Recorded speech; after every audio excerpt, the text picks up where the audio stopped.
সন্তানরা নিশায় আসক্ত হয়ে গেছে।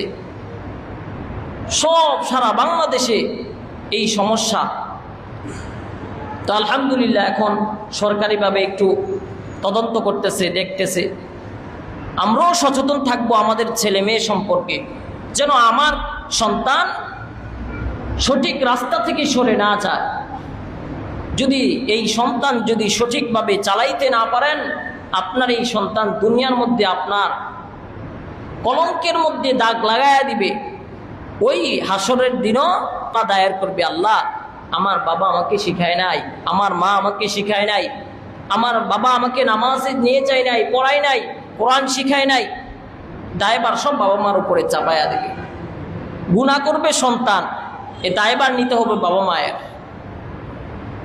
এই জন্য এখন থেকে আমরা আমাদের ছেলে মেয়ে সন্তানদেরকে সঠিকভাবে চালাবো ইনশাআল্লাহ। যে